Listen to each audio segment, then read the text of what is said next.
Salam dan bahagia. Saya Milan Kando, Kepala SD Faith Baptis, mempersembahkan Literasi Bercerita. Kegiatan yang kami lakukan setiap hari Selasa setelah apel bersama.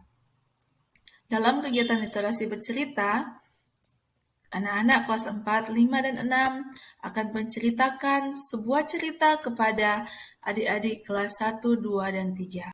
Sehari sebelum kegiatan, wali kelas peserta didik kelas besar akan mengingatkan kepada peserta didik untuk mempersiapkan cerita untuk diceritakan kepada adik kelas.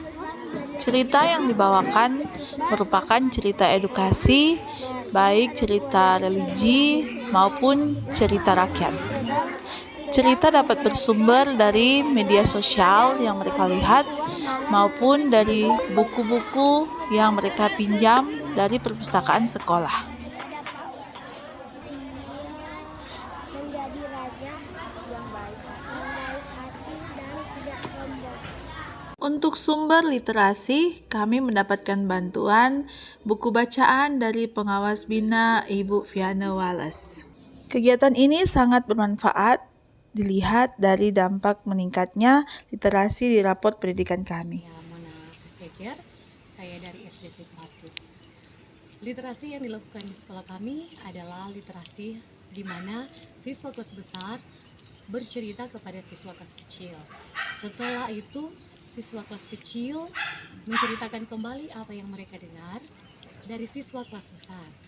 Manfaat literasi yang pertama, dapat memperluas wawasan dan pengetahuan. Yang kedua, dapat melatih siswa dalam memahami cerita yang disampaikan. Dan yang ketiga, dapat menambah kemampuan dalam berkomunikasi. Nama saya Yusya Wamboan, saya wali kelas dari kelas 6 dari SD Faith Baptis. Saat ini saya mau menyampaikan bahwa di sekolah kami melaksanakan literasi. Dan bagi kelas besar, literasi yang mereka lakukan, mereka melakukan persiapan. Satu hari sebelumnya, mereka membaca di rumah, mencari bahan cerita. Saya sebagai wali kelas menyediakan juga cerita. Dan keesokan harinya, mereka melakukan literasi, menceritakan cerita yang telah mereka pelajari ke kelas kecil. Dan seterusnya, sampai di kelas, mereka berefleksi. Dan mereka menyampaikan apa manfaat dari cerita yang telah mereka sampaikan. Dan itu sangat berpengaruh positif bagi anak-anak. Dan bagi saya pribadi, manfaat literasi itu sangat banyak. Yang pertama, melatih anak-anak untuk mempersiapkan diri. Yang kedua, membuat anak-anak tahu lebih banyak kosakata. Dan yang ketiga, membuat anak-anak berpikir secara kreatif.